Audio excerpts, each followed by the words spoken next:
Welcome to Recovering Evangelicals, a podcast for people who were once very comfortable in the Christian faith until the 21st century intruded and made it very hard to keep on believing. I'm your host, Luke Jansen. And I'm Scott Dyer. Climate change, human evolution, genetically modified foods, the lack of effective ivermectin against COVID-19, the health benefits of eating your placenta, young earth creationism, flat eartherism. These are all examples of topics in which groups of people hold views that completely conflict with the views held by scientists who study the topic in great detail using the most up-to-date technology. This is what we'll be talking about in this episode: science denial, and more importantly, science education. Scott, what would be one of the craziest examples of science denial that you've had to deal with personally? Yeah, well, I think, that's a great question. And I think I frame it more the most disturbing. and that was during COVID. And I had a conversation with a very good friend. And the thing is, he's not only a good friend, highly educated, highly accomplished. He's in the world of finance, very successful, one of the most intelligent people, that I know and have great respect for. And so I called him and we were talking. This was during COVID. And all of a sudden, he starts going off about the vaccines and altering our DNA and this whole thing, and I tend to, in these personal situations, not get confrontational. I kind of pick my battles, I guess. But I just said, really? Have you really? And oh yeah, he was very convinced. And I said, well, I don't know. It just doesn't seem like scientifically that there's much backing for that understanding. And but anyway, when I hung up the phone, I was very bothered by it because I thought, if somebody like this can get pulled into that, God help the rest of us, and the rest of the, and it's proven to be the case. So yeah, that's one story. I could have more, but that story you just gave, it triggered a memory of mine. I remember coming across people talking on the blogosphere. I don't think it was a personal encounter, but people talking about, they looked at the ingredients that were in this vaccine. And one of the ingredients is luciferin. Right. They added luciferin, and all this talk about how are they getting the devil in the vaccine? But what it turns out, scientists will talk about different proteins, and a protein, they often add IN at the end. So luciferin is just a protein that gives light. And of course, Lucifer is the angel of light. And so that's why somebody, and by the way, it was discovered like 100 years ago. So 100 years ago, someone thought, I'm going to call this luciferin because he's the angel of light, and this protein gives light. Okay. But the COVID anti-vaxxers were all over this. There's an ingredient called luciferin in the vaccine itself. Wow. Yeah, I know. That's out there. Right. Anyhow, sometimes the price is paid for denying scientific evidence is trivial. I mean, what societal cost is imposed or felt by flat earthers? Or by placenta eaters, or people making decisions based on their astrological reading, or what I've always wondered, why are there so many buildings in the world that don't have a 13th floor? No good scientific reason for that. But in some cases, the societal cost is huge. It wasn't so long ago that the medical world thought that measles had been essentially eradicated. Then people started refusing preemptive vaccinations, and now we're seeing outbreaks of measles all over the world. Polio is also making a comeback. And our planet is burning up. Glaciers are receding, the Atlantic and Pacific Ocean currents are grinding to a halt, and forests are going up in smoke. Yeah, definitely huge real-world consequences, especially like you mentioned, the vaccine thing. I mean, I grew up in a world where one of the biggest heroes was Dr. Salk, that discovered the polio vaccine. I mean, these were things that when I was growing up, these were the heroes. These were the people who had saved so many lives and so on. And now look what's happening, and we're reversing some of these things. It's so sad, and especially in the Western world where supposedly, science is most triumphant, and So, well, Western society is now trying to correct that by educating the public, investing a lot of time and effort and money into science education in schools. But the science deniers are pushing back, and let's be honest, evangelicals play a major role in this pushback. not only by taking their kids out of the public school system and using their own religiously based curriculum to instill young earth creationism and anti-evolutionist thinking into the next generation, they're also pushing back by resorting to legal battles launched against the government, against politicians, even the teachers themselves, suing them for what is in the public education curriculum and for what is not in that curriculum, and in that way affecting not just their own kids, but all of society. 2025 marks the 100th year anniversary of the Scopes trial, when the people of the state of Tennessee sued John Thomas Scopes, a high school teacher, for teaching the theory of evolution to his students. In their minds, teaching evolution should be illegal. 2025 is also the 20th anniversary of another major legal battle, when anti-evolutionists in Pennsylvania sued the Dover area school district to make it mandatory to teach intelligent design in elementary and high schools. But even though those precedents are decades in the past, a century in the past in the case of the anti-evolution curriculum, lawsuits just like those continue to be filed in courts today. And we're going to talk about 3 or 4 just from the last year alone. So given that this is the 100th anniversary of the Scopes trial and the 20th of Kitzmiller versus Dover, 2 landmark legal cases pertaining to science denial, we decided to talk to a group who are dedicated to pushing back on science denial and promoting science education, in the United States at least, the National Center for Science Education. Glenn Branch is the Deputy Director at the NCSE, and Wendy Johnson is Science Education Specialist, both in the central office in Oakland, California, and they're both right here in our virtual studio. Glenn and Wendy, welcome. Yes. Thank you. Welcome, guys. Wendy, when I first reached out to the NCSE to see if we could have this interview, I contacted you because your title at the NCSE is Science Education Specialist. And the opening line in your reply to that invitation was that you too are a recovering evangelical. Yeah, it's not a term that I usually use, but I was very intrigued by your title and thought, yeah, I'm very interested in talking to other recovering evangelicals about science denialism. Okay. And Glenn, your relationship with evangelicalism is a bit more adversarial. You're often dealing with the crazy lawsuits that evangelicals are bringing to the courts. That's true, although it's also true that many evangelicals are supporters of NCSE and of uncompromised evolution education. Yeah, I'm glad to hear you say that. And hopefully more and more, too. Go ahead. Okay. Glenn, were you involved with the crazy ideas that were coming out left, right, and center during the COVID pandemic? People talking about ivermectin and bleach injections and bright light enemas, the vaccine being a way to inject microchips into people? Not so much, because NCSE's primary concern is with curriculum and instruction in the public schools, and especially in science classes, as opposed to, for example, health classes. So it was too soon for those issues to be broached in public education. When they're broached, they'd be more naturally broached in a health class rather than a science class. And of course, a lot of the public schools were locked down.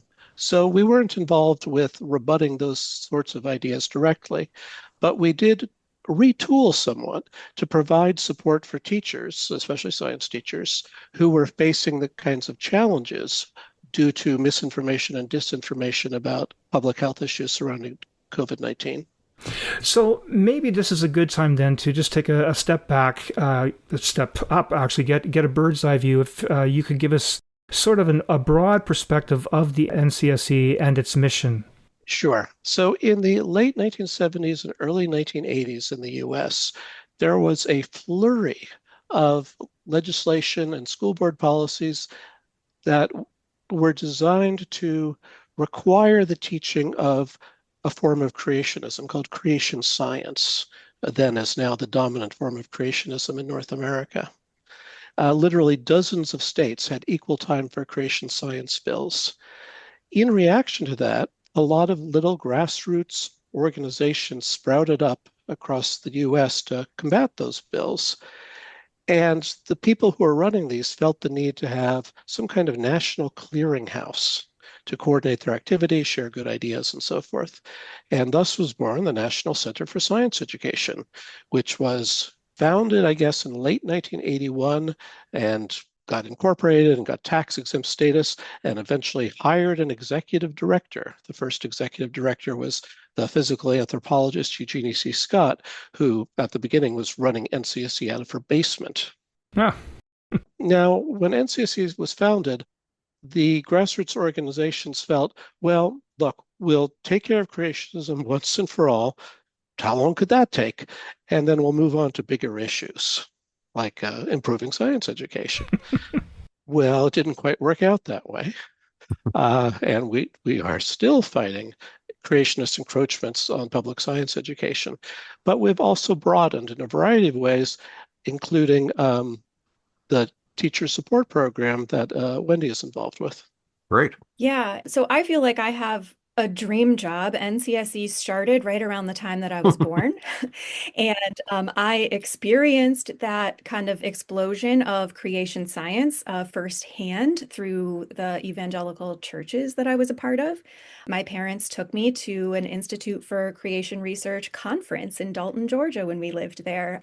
I was probably in eighth or ninth grade. I remember like the titles of some of the books. One of them had a snake and an apple, lots of religious imagery with evolution, the lie. And so while that wasn't necessarily a topic that we talked about a lot at home, it was really clear that my faith community felt like this was evil. And that was very confusing to me because we accepted science in so many other ways. And I fell in love with biology and I went off to college to go study biology, which of course, evolutionary theory is the foundation of that. I ended up at a liberal arts Christian college, Hope College in Holland, Michigan, that was like the perfect place for me because looking back, it was still somewhat under that sort of evangelical umbrella, but sort of much closer to the mainline Protestant kind of thinking and much more open to scientific evidence and reasoning. And there was a lot for my brain to like work through in terms of I was less mad about the science and more mad about my religion classes that were really calling into question the legitimacy of the Bible, which was the foundation of all of my evangelical beliefs, you know? And I was like, I wrote a very impassioned email to the college president about how dare I be at this Christian place and not be able to believe in the Bible, which of course, not at all what they were saying, but you know, what I felt. I wrote my senior paper on intelligent design. I still would like to find that and figure out what I was really thinking in that time because, you know, by then I knew quite a lot about evolution and I had this amazing professor, Donald Cronkite, who was an amazing teacher. And I specifically took his human evolution class because I was like, he will help me get to the bottom of this. And he was gracious enough to say, sure, write your paper on intelligent design. I mean, just thinking back, like, such a great teacher. And from there, I got a job as a teacher at a Catholic high school, which again, looking back, was like the perfect next step for me to learn about Catholic traditions and really how they embraced science. And I remember the chaplain there explaining to me that, you know, we believe that God created out of love, on purpose, and out of nothing. And how he did it, well, that's science. Like, we just, this is the foundation. And I was like, oh, this is so freeing to me. And I taught there for 6 years with that on my wall, right above this definition of science. And I would go back to it like all the time with my students about, you know, we can believe these things about God, but then we can study how the natural world works in purely naturalistic ways. Isn't this, you know, exciting? During that time, there was like Francis Collins' book, The Language of God, came out, right, which also helped my thinking. And I pushed myself. I read a lot of Richard Dawkins during that time to say, like, well, how do other people think that science disproves God? And then, you know, teaching, you learn so much from your students. During that time, I also, you know, got married and had kids, and you're constantly renegotiating what you believe through what you want to teach them, right? I'm thinking about how do I teach my students well? How do I teach my children well?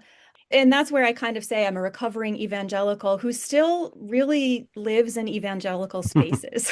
For me, I've decided that I can make the biggest difference sort of staying and pushing back on any kind of science denial, any kind of anti-reason, and use their own catchphrases on them. I mean, they like to say things like all truth is God's truth, and that's what I believe too. And I think running away from certain scientific truths, so I can kind of, you know, call them on that in that way. Wow, that's quite a story. And how long have you been with the NCSE? And mention your role there as well. Yeah, so I had been kind of in and out of the classroom. I did a PhD at Michigan State. That's where I sort of really started to shift just from evolution to climate change as well. And then I taught again in a public school after that. And 2 years ago, I left the classroom and took this role with NCSE, where now my job is to help teachers deal with these issues in the classroom. So I get to write some curriculum and work directly with teachers in workshops and talk to them directly when they, reach out to us and say, "Hey, I'm getting pushback on evolution or climate change or how I'm teaching science." And it really is a dream job for Yeah. me. Wow. So both of you have made reference to public education and curriculum development, and we've made some passing references to a couple legal cases. I don't want to get into the details of those or some other legal cases yet, but that's my question then. I thought the NCSE was also involved in litigation, enforcement, maybe. I don't know, Glenn, if you want to speak to that. Certainly, I wouldn't describe it as enforcement, although I do sometimes describe myself as the jackbooted forces of Darwinian orthodoxy. Um, so traditionally, NCSE's mission was to defend the teaching of evolution, particularly in the public school classroom. And that historically took a lot of different forms, ranging from the kind of one-on-one coaching that a teacher or a parent or a student might need in negotiating some kind of attack on evolution education in their own classroom or school or community, all the way to massive statewide campaigns involving broad coalitions of organizations and people working to defend the integrity of science education. It kind of stops at the state level in the US because the federal government, by custom and statute, has virtually no say over curriculum and instruction in the public schools. The US has a very strong tradition of local control over such matters. So we still do a lot of that, but we broadened in two ways. One is we added climate change to our portfolio. And this is because around 2008 or so, we started noticing that global warming was being paired with biological evolution in a string of legislation intended to undermine science education. And we weren't quite sure what was going on with that. But we started asking around other nonprofit organizations that work in our space, and we'd ask them, hey, who does for climate change education what NCSE does for evolution education? And the answer was always, I don't know of anyone. Very often supplemented with, why don't you do it?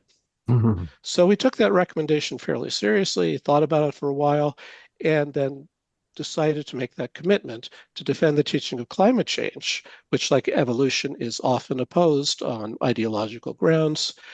We hired some more staff. We built out our website. We started making a lot of connections in the climate change education community. And hey presto, in 2025, we pretty much do about as much work defending the teaching of climate change education as we do evolution education. There is overlap, but not identity, between the ideologies behind evolution denial and climate change denial. For evolution denial, as all of us here know, it's mainly religious ideologies that's driving it, in particular, biblical inerrantism. In the case of climate change, it tends to be kind of political and economic doctrines, rather. Naomi Oreskes, the historian of science, has dubbed this free market fundamentalism. But there's a lot of overlap, especially among evangelicals. You said that the scope of the NCSE has broadened. You mentioned climate change as an add-on to what you were originally doing, the evolution. How about things like vaccinations, which evangelicals are big on denying or pushing back on that, or genetically modified organisms, things like that? As with COVID-19, these are issues that are not really central in American science education. They'd be more likely to be taken up in a health class, possibly a history class under current events, that kind of thing. So we don't really feel that at this point these issues fall within our remit. We deal with those a little more at the teacher level. For example, I'm currently working on some curriculum that looks at vaccines, but from an evolution standpoint of why do we need a flu shot every year? So, as Glenn mentioned, Vaccines are not in the standards. But as teachers deal with these issues, we do kind of respond by saying, hey, well, if you want to talk about vaccines, but you need to teach about evolution, here's a way you can do that. We also have been doing a lot of work on media literacy with teachers. We developed a tool called DataWise, and that helps students identify misinformation and disinformation by really looking at who is the source of this information and are they using valid scientific evidence, or is this purely a political or ideological kind of argument? So, as Glenn mentioned, it's really different when you think about sort of just the national level and sort of these issues of laws and court cases versus what's actually happening in classrooms and what are teachers responding to, because of course they are responding daily to kids saying, well, I don't need vaccines, and they cause this and that, but there isn't a lot of like legislation around anything like that because those aren't topics that are required to be covered in public schools. So one last question related again still to this education. So I get the sense then that the mission of the NCSE when it comes to education is primarily in the classroom. So we're talking about kids and high schools, that sort of thing, not at the university level. But I was also getting at public education. That was my comment about the vaccines, educating the public on that sort of thing. Is that also what NCSE does or does not do? We focus on public education in the United States. That doesn't mean that our hands are tied from discussing attacks on evolution education in other countries. There have been some in Canada, or at the level of higher education, or in private schools, or in home schools. And likewise for climate change education, of course. The levers are not as accessible to us, though. There are lots of private schools in the United States where creationism is routinely taught, and there's not much that can be done about it because they are, again, private schools. Right. I wasn't getting so much at using public as opposed to private or religious. I meant public as in society, trying to change society's response. So, yeah, but by the same token, it's a big country and we're a small organization. We need to kind of focus on the areas where we can make the most significant difference. Focusing on public schools is already way too big for the amount of manpower we have. Yeah. And you might bear in mind that public education in the United States is radically decentralized. Decisions about curriculum are the responsibility of individual school districts, of which there are about 13,500 in the US. Whereas in Canada, for example, decisions about curriculum are made at the provincial level. Right. All right. So maybe this is a good time then to get really in the heart of the matter. We talked a lot about school education, curriculum development. We've made some references to this court case called Scopes and another one called Kitzmiller versus Dover. Maybe one or both of you can tell us a bit more about those historical cases, and then we'll look at some things that you've been working on even in the past year already. Okay, just to give a broad framework to think about these attacks on evolution education, there have been three main waves of anti-evolution activity in which the foes of evolution education have attempted first to ban, and second to balance, and third to blunt the teaching of evolution. They all have to begin with a B, obviously. You'd make a good Baptist preacher.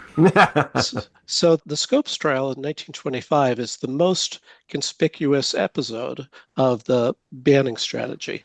And the Tennessee legislature in March of 1925 passed something called the Butler Act after its sponsor, John Washington Butler, which banned the teaching of human evolution in Tennessee schools and also public universities. The ACLU, which was just then a baby organization, decided it wanted to engineer a challenge to this, and it made it known by running stories in the Tennessee newspapers that it would be willing to back a teacher who was willing to be a defendant in such a case. A group of businessmen in Dayton, Tennessee, recruited John Thomas Scopes to be the defendant in such a case. Now, Scopes was a short timer. He had just graduated from the University of Kentucky. He wanted to go to graduate school, and he was teaching for a year or two to save up money to do that. So he didn't have roots in the community. He didn't have anything to lose, and he had also seen his professors at the University of Kentucky resist the first ban proposed in the US on the teaching of evolution, which failed in the Kentucky legislature in 1922. So Scopes is duly arrested and then returns to the tennis game he had been playing. And the defense and the prosecution team start lining up. The prosecution team is led by a guy named Tom Stewart, but the most famous member was William Jennings Bryan, who was a politician of natural stature. He had 3 times been the Democratic candidate for president and had served as Secretary of State under President Woodrow Wilson. And in his retirement around 1921, he became committed to getting bans on the teaching of evolution passed across the country, with Tennessee really being his first big success. On the defense side, there were lawyers from the ACLU, but also Clarence Darrow, the most famous defense lawyer of his day. This was the only representation job Darrow did for free, by the way, partly because he and Bryan, previously friends, were now foes. So in an 8-day trial in Dayton, Tennessee, everything goes against the defense. They want to argue that the Butler Act was unconstitutional under the Tennessee and also the US Constitution. They fail. They want to get a lot of scientists, including scientists of faith, testifying about the content of evolution and its relation to the Bible, and they fail. So what they end up doing on the 7th day of the 8th day trial is they call Bryan, a member of the prosecution team, to the stand as an expert witness on the Bible. Now, that's highly anomalous. And Bryan, of course, could have just said no, but he was supremely self-confident, especially about his faith, and he went up on the stand. By then, in the scorching July of 1925, the judge had taken the proceedings al fresco, and the townspeople and several hundred reporters were present for this. So Darrow basically reels off a string of kind of village atheist questions to Bryan. Where did Cain get his wife? That kind of thing. And Darrow had previously deployed these in print against Bryan in 1923, and Bryan couldn't be bothered to respond, and that was a mistake. Bryan did not cover himself with glory on the stand. On the next day, the judge kind of struck Bryan's testimony from the record. And Darrow got in one more clever and cruel twist. He waived the defendant's right to enter a closing statement, thus depriving the prosecution of its right to deliver a closing statement. So Bryan never got to respond to Darrow in the courtroom. Scopes was convicted after a 9-minute deliberation on the part of the jury and fined $100, and that was pretty much that for the trial. Bryan died 5 days later. Scopes's conviction would be overturned by the Tennessee Supreme Court 2 years later, but the Butler Act remained on the books and, in fact, was not repealed until 1967. 2 more bills like the Butler Act were enacted, one in Mississippi and one in Arkansas. But that was pretty much it for attempts to ban the teaching of evolution at the state level. There certainly may have been local attempts at successes, and we don't really know about that. As a teacher, it's really interesting because I didn't know any of these details until working for NCSE. When I thought of the Scopes trial, I knew that it had to do with evolution, and most people assumed that they found the teacher was right in teaching evolution because we teach evolution now, right? They didn't really know any of the details that no, the teacher was convicted and that it was really kind of this publicity stunt. And of course, teachers kind of continued to sort of overestimate and underestimate in certain ways, right, the legality of teaching evolution. In the Kitzmiller versus Dover case in 2005 was really different, where the school board was requiring teachers to read a statement saying, hey, you're going to learn about Darwin's theory of evolution, but intelligent design is a worthy alternative. And a group of parents, sued saying like, no, this shouldn't be presented as a worthy alternative. And that's when I really got interested in these issues, because at the heart of the case was determining what is science then. And one of my graduate advisors, Rob Pennock, was an expert witness, worked with NCSE on that, and really getting into philosophy of science as what counts and what doesn't, and showing that science gives naturalistic explanations and intelligent design is definitely a religious ideology because it attempts to prove that there is a designer behind it, which cannot be proved with the methods of science, so is not science. Let me back up and put the Kitzmiller case in more context. In the late 60s, we see the end of the attempts to ban the teaching of evolution, mainly due to court actions that found that to ban evolution for religious reasons is an infringement of the Establishment Clause of the First Amendment to the US Constitution. That's the bit that establishes church-state separation. So the foes of evolution regroup, and they start trying to find something to balance the teaching of evolution with. If it's going to be taught, and in the 60s it was being taught, partly as a result of the space race between the US and the Soviet Union, then at least you can present an alternative view. What's that alternative view? In the first instance, it was biblical creationism by that name. And a 1973 law passed in Tennessee, and you'll find that the same states keep recurring in these legal history, required that any textbook that presented evolution also had to present biblical creationism. That got struck down by a federal court. Then, as we discussed, creation science arose as another supposed alternative to evolution. This was basically a repackaging of the creation accounts of Genesis in a secular-ish garb. There were dozens of attempts to require equal time for creation science, and two of them were successful, both in 1981, one in Arkansas, one in Louisiana. Both of those laws got struck down as unconstitutional, as violating the Establishment Clause, one in a federal district court, and one at the U.S. Supreme Court in Edwards v. Aguilar in 1987. And then intelligent design, which had been already under development at two Texas ministries, was then wheeled out as the latest supposed alternative to evolution. And that got a lot of press, partly because it was a lot better at disguising its religious roots. One of the main spokespeople for it was Philip Johnson, who was a law professor at the famously conservative and Christian University of California, Berkeley Law School. Okay, it's not really famously conservative. I was going to say. So when the school board in Dover, Pennsylvania adopted a policy in 2004 requiring that students be made aware of intelligent design and tried to require its science teachers to implement this policy by reading a 4-paragraph disclaimer about evolution and intelligent design to their students, 11 local parents filed suit. Now, this was the first major lawsuit that NCSE was involved in. We weren't around for the Scopes trial. We weren't involved in the challenges to the creation science laws passed in Arkansas and Louisiana, although we could have been, but we were a little too small then. But by 2005, we were big enough and had enough resources that we could really spend a lot of time helping those 11 local parents resist this challenge to their and their children's religious freedom. And how did we do that? Well, first we had a legal advisory committee, which included folks from the ACLU and from Americans United for Separation of Church and State, and also someone at what was then Pepper Hamilton, which is a private Philadelphia law firm.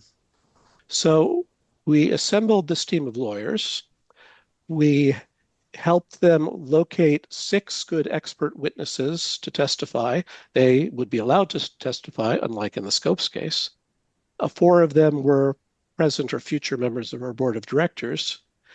And we actually had a staffer named Nick Motzke, who basically spent a year working on practically nothing but the Kitzmiller case, and with 60-week hours. And you know what he would say when he'd come in after a hard night's work? He'd say, "I feel bad taking money for this. I'm having so much fun."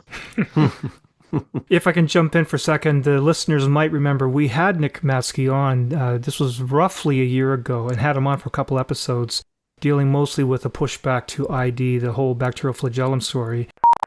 check out episodes 134 and 135 for Nick's story and the work that he did that contributed to the Kitzmiller versus Dover trial. And he did tell us a little bit about his involvement with this case. So after 40 days, a biblical 40 days of the Kitzmiller trial, it was a complete rout for the intelligent design folks. And now we know that teaching intelligent design, just like creation science and biblical creationism before it, is unconstitutional as taught in public schools. And that, of course, ushers in the third wave of anti-evolution activity. So it's no longer possible to ban the teaching of evolution and no longer possible to balance it. You can't really get more vague and non-committal than intelligent design. So the idea is to blunt the teaching of evolution. And typically this takes the form of attempts to require, or more often allow, teachers to misrepresent evolution as scientifically controversial. This takes a lot of different forms. You often see it as academic freedom, or teaching the strengths and the weaknesses, or teaching the controversy, all of which is intended to encourage teachers to say, well, it's presented in the textbook and the state science standards as the central unifying principle of biology, but, maybe not. There have been, since about 2002, when this really took off, probably over 100 attempts to pass bills in state houses that would blunt the teaching of evolution this way. And there have been some successes in Mississippi, Louisiana, and Tennessee. And I want to hear about that, but before we get too far away from that, is this also the time, you say this whole idea of blunting and trying to call into question the science, is this also the time where we heard a lot of people saying, it's only a theory? When people talk about evolution theory, they say it's only a theory, as if they understand what the word theory means. That's one of our biggest challenges as science educators, because that is used so often. I just sent a colleague that this morning with an email that I got because it's so just deeply embedded in the way that we talk in everyday life. A theory does mean kind of a hunch.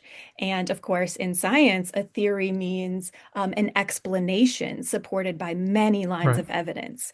And so getting students to understand that, getting the public to understand that, and the way that we use the word in everyday life is confusing and makes people think, oh, evolutionary theory, when they understand that gravitational theory and germ theory and atomic theory, those are also theories. We don't question atoms or gravity or that germs cause disease. So some of that is kind of a misunderstanding of the nature of science that is very pervasive. Glenn, I want to hear the other part. You were leading up to more recent cases. I think where we left off, you were beginning to get in, you were talking about Louisiana, but I know that there's some other cases even just in the past year or two. So could you finish that part of the story off? Well, there haven't been any legal cases, but there's certainly been a fair amount of action. So one weakness, perhaps, of the periodization that I suggested of banning, balancing, and blunting is that it suggests that these are in watertight compartments, and they're certainly not. So it was earlier this year, possibly late last year, I don't remember, a family in Indiana attempted to get the federal courts to ban the teaching of evolution in Indiana on the grounds that it violated the Establishment Clause, which required them to argue that evolution is in and of itself a religion. Now, they did not prevail on this, but it shows that there are people out there who would, if they could, ban the teaching of evolution. We also see people attempting to balance the teaching of evolution with intelligent design, which they tried to do earlier this year in North Dakota, of all places, or even with creation science, as they tried to do a few years ago in both West Virginia and Arkansas. And there's reason for concern here, because the U.S. Supreme Court had for better part of half a century been using something called the Levin test, after a 1971 case called Levin versus Kurtzman, to assess whether a government action violates the Establishment Clause. But in 2022, in a case called Kennedy versus Bremerton, the Supreme Court basically said, oh, we don't accept that anymore. Instead, we're going to evaluate Establishment Clause violation claims on the basis of history and tradition. So that has a lot of people, and CSE included, a bit worried that creationists might try to relitigate much of this legal history. I was going through some of the published reports at the NCSC website for people wanting to see what the NCSC has been up to lately, and you've mentioned several of them already. I saw another one in Minnesota passing a bill, something to do with that it would be required for the state to teach about, in air quotes, the creator in science and textbooks. And so, for example, the involvement of the creator, not only in bringing organisms into being and humans into being, but also the role of the creator in bringing on sickness and disease and pain and suffering. That's a very idiosyncratic bill. Gruenhagen has submitted it 3 times that I know of, once in the House of Representatives and once in the Senate. And I have no idea what he's thinking. At the base value, it seems he wants students to be told that God is responsible for causing illness and harm, which seems somehow counterproductive to me. But since his colleagues never seem to let this bill out of committee, I'm not particularly worried about it. But it certainly does show the idea that the public schools are an appropriate venue to make religious claims such as these still persists in many places. One of the things that a lot of people don't understand, we've kind of mentioned the local control in the US and, over 13,000 districts, but the interference of lawmakers is really interesting because they don't actually have much control over the public schools at all. But lawmakers will try to insert these ideas through standards. Sometimes that's why the standards become a big point of contention. What is in the state standards really matters to a lot of people. And so lawmakers will get involved in that, even though that's not their realm at all. And the educators are always kind of like, you have no idea about education and children and what are you doing? Or just by making these these blanket bills that will say, well, we can just kind of inject this idea somewhere. And teachers are all like, how would that even work? And we use curriculum and textbooks. And it shows that lawmakers really don't understand how schools are working and that they think there are these simple explanations. And a lot of times they're just political stunts is also what they are. I mean, when Glenn said, I have no idea what he's thinking, and he may completely know this will never pass, but he's keeping his base happy by keep putting this idea out there. Like, who knows? Wendy, you were talking about the tensions at the federal and state level about who can play what role in the curriculum development. So in the States, you have the Ministry of Education at both the federal and state levels. In Canada, it's only at the provincial and territorial level and not the federal. I know the same is true for Australia. We have listeners in Australia. In the UK, as I understand it, there's a different Ministry of Education for each of the countries in the UK, so Scotland, Ireland, Britain, what have you. So I don't know if you want to comment at all about those differences and how maybe some of our listeners from Canada, UK, Australia, etc., how this might be playing out in our countries. Yeah, so in the US, it's the state level that sets the state standards, but all of the decisions about curriculum and how that, plays out are at the district level. And really, individual teachers know it really is up to them. I mean, we have a saying as teachers, just close our door and teach.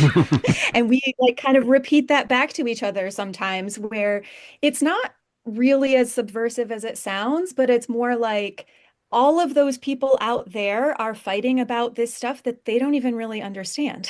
And I know what's best for my students, and I, am hopefully consulting the standards that people have agreed on. Like these are, important topics to teach. But it really does come down to individual teachers, which is why NCSE's work with individual teachers is so important. They can't teach things that they don't themselves understand. They often feel conflict if they don't agree, right? So we help them kind of work through that actually you are legally obligated to teach the standards. And if your school said evolution falls in ninth grade biology, your legal obligation is to cover it in ninth grade biology, whether you like it or not. And there isn't a lot of federal oversight at all in terms of what is taught in schools, although there is some funding that happens through different ways.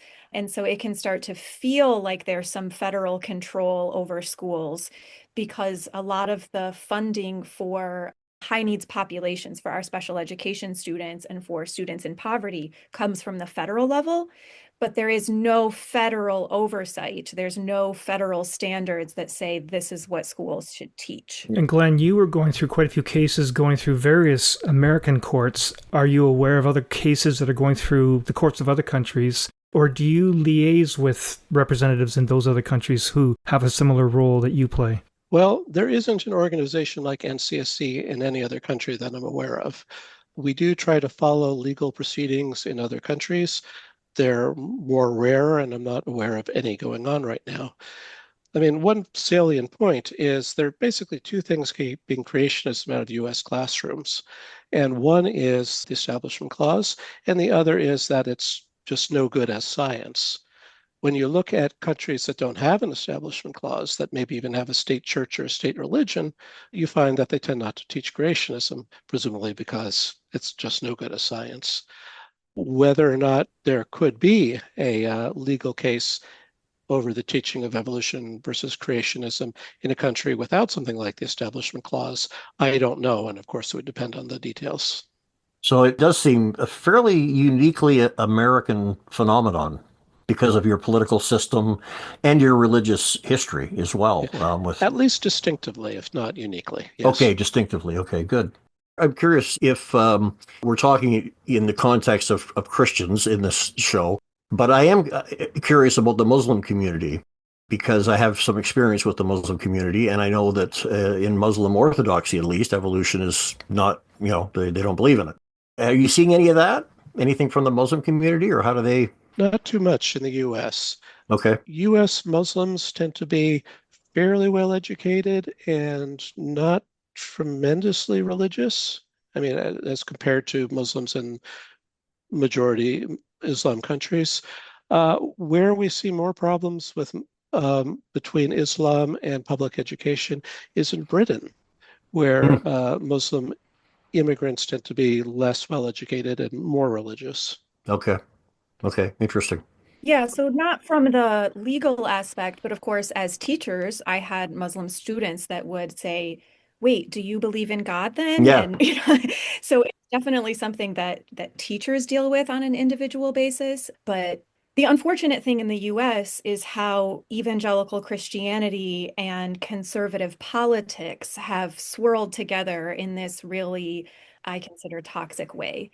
So, so much of these evangelical ideas, like we said, they can sometimes even just sort of be used for these political stunts because you're really sort of waving to your base that I'm on your side, and maybe you don't even really care about that Right. issue.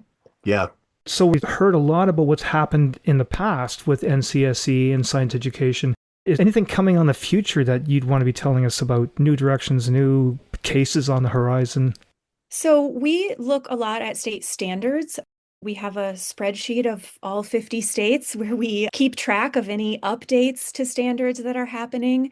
Because while I mentioned before that states determine their standards and then local school districts kind of carry those out through curriculum, and teachers don't always follow the standards, but we know that they do make a big difference. A series of surveys that NCSE has conducted in 2007 and in 2019 looked at whether teachers were emphasizing the scientific consensus of evolutionary theory. Were they allowing for any creationism or, kind of alternatives, and in that way sort of sending mixed messages to their students? And we did see a lot of improvement. Evolution was more often presented as settled science from 51% in 2007 to 67% in 2019. And those mixed messages went down. So that was the biggest place, is that it seems fewer teachers are kind of, well, there are other explanations too, whether they're creationist or they're naming them as intelligent design or just kind of undermining the scientific consensus. They seem to be doing that less. And we think that a lot of that does have to do with state standards and being very clear about evolution as a unifying principle.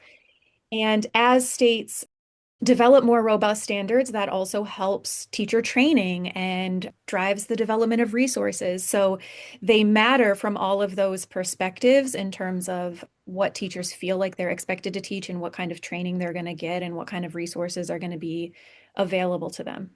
One point to add is that if you look at public opinion surveys on evolution, we see actually solid progress over the last decade or so.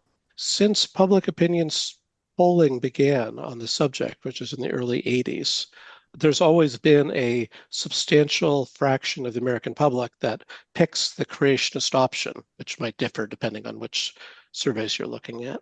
But starting about a decade ago, evolution became a majority position in the US public at the 99% significance level and has continued steadily that way.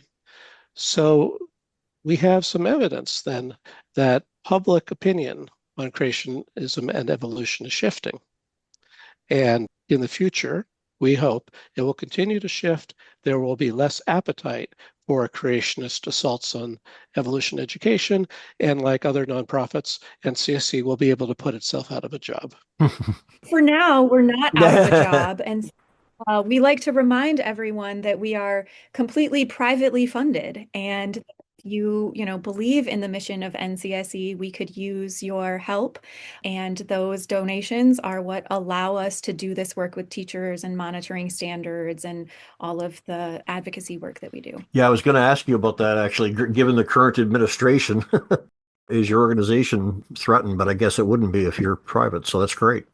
Yeah, so we don't get any federal funding currently. We're okay in that way. We are feeling it a lot in terms of our partners, in terms of the work that we do, in terms of the spaces that we're invited to.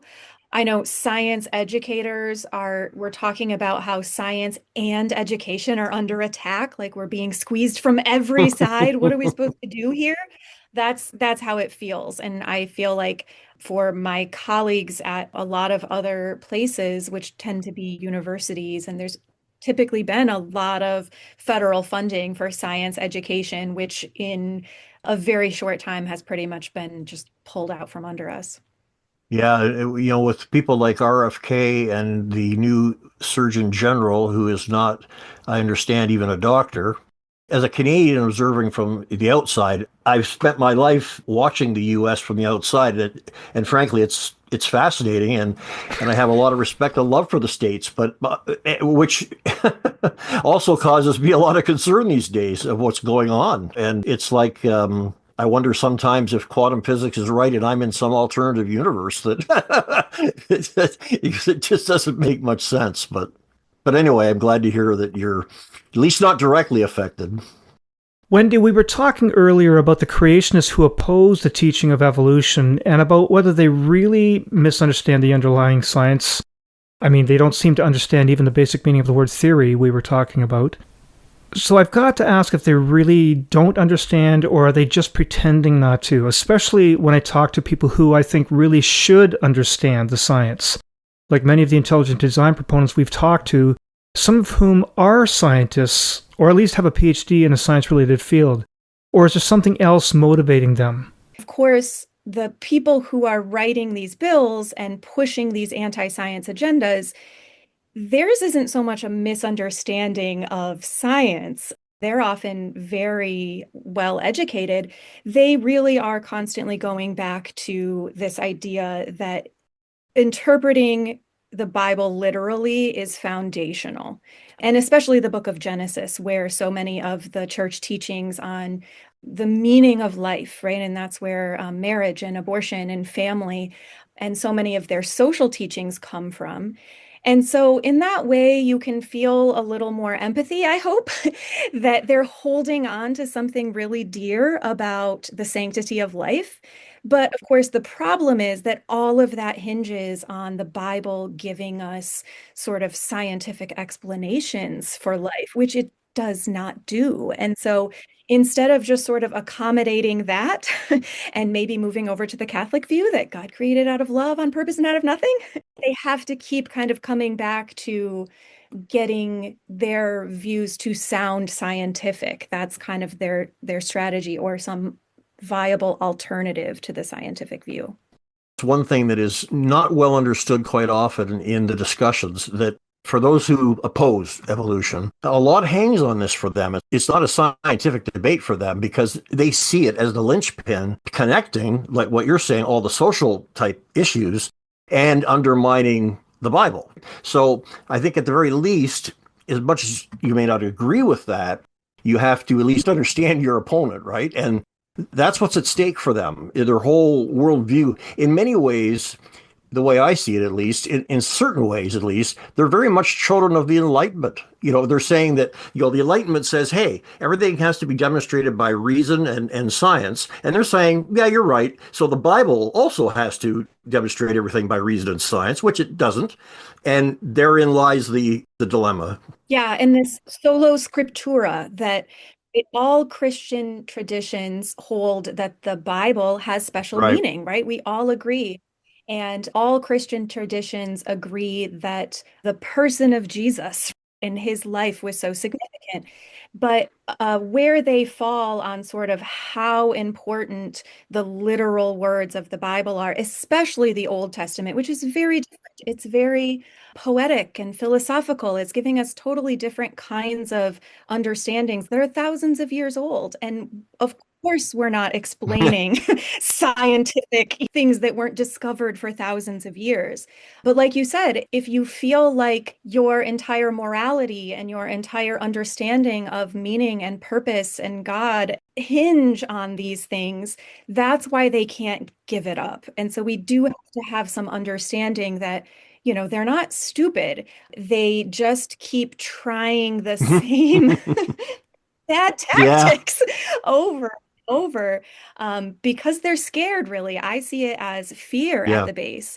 And that's why I've chosen to really stay in those spaces and talk about, like, wow, I see how much you believe that we were made in the image of God. And I believe that too. But here's how my understanding of evolution deepens that. When I have conversations with people about that, they're often really taken aback that I think that my understanding of God and human purpose and human flourishing is so much deeper when I understand that he's so much more creative and patient and worked through Right. this, really complex process of evolution rather than the literal 6 days that the Bible story tells them. All right, so we're getting a little bit short on time. I've got to ask this one last question because this is a pet peeve of mine. The whole, Ken Ham, his whole empire that he's been creating. So you were saying the NCSE is very much interested in enhancing education of our kids. AIG, Answers in Genesis, they're doing that too. They are building this. They have that Creation Museum that's really designed to teach kids a whole different view of history, of biology and science, that sort of thing. And then he's created this great Ark adventure, and we found out a few months ago he's also building a Tower of Babel theme park. We unpacked that story in episode 159. Wendy, you mentioned that spreadsheet where you're keeping track of what's happening in different states. I don't know if AIG's activities make it to that spreadsheet. We had quite a number of conversations with intelligent design proponents, with Michael Behe himself and then Jonathan McClatchy. For those interviews, check out episodes 132 and 136. And they're very persistent, I'm hesitating because I was bothered by once we met with them and heard their best pitches for ID, let's just say I was disappointed. I was almost thinking they're just being deceptive. So back to my original question, are these sort of things on the radar of the NCSE, these activities that are designed to teach people, the public, a very different understanding of science? They're very much on our radar. Although Answers in Genesis is not currently interested, nor is the Discovery Institute's Center for Science and Culture currently interested in affecting directly public education, their publications and activities and theme parks do affect public education. Teachers have to be equipped to deal with students or their parents who come back from the Ark encounter wanting to know why isn't this being taught, or what's wrong with it, and that's something we'll be in a position to provide. Yeah, and I guess I see it as the good news is the reason all of those resources are going to their museums and things is because they can't do it in public schools. So, I mean, I personally hear of friends, taking their kids there, and I tell them my view. And then I think about how, yeah, as teachers, they need to be equipped to be able to explain to students why that's not science in the classroom. But to me, that's the good news is that that's being kept out of public education because it's not science, and we can't really stop anyone from teaching their kids anything that they want. That's part of the beauty of All America. right. But we can teach them what is science and what is not. And we can make sure that teachers are really ready to be able to engage students with the evidence and really explain what science is and is not. Okay, folks, so we're out of time. Wendy, Glenn, thank you so much for bringing us your perspective on this important activity, the NCSE, and what it does. It's been valuable. It's insightful. Thank you very much. Yeah. Thanks for having us. Yeah, thanks for the work that you do and for involving us. I really appreciate it. Thanks for joining us. And if you like what they're doing, then donate to the NCSE. Go to their websites. We'll have links in the show notes. Yeah. Thank you, Glenn. Thank you, Wendy. Thank you. Thank you. You've been listening to Recovering Evangelicals with your hosts, Luke Jansen and Scott Dyer. Send your comments and suggestions for new episodes to lukejjansen@gmail.com. Join our private discussion group on Facebook by searching for the Recovering Evangelicals podcast group. Look for the logo that you always see at your favorite podcast catcher and ask to be let in. Subscribe to lukejjansen.wordpress.com if you want to get advanced releases and group posts, or browse through our archive for a full listing of all our previous episodes. And please help the podcast by sharing with a friend and leaving a review at your favorite podcast catcher.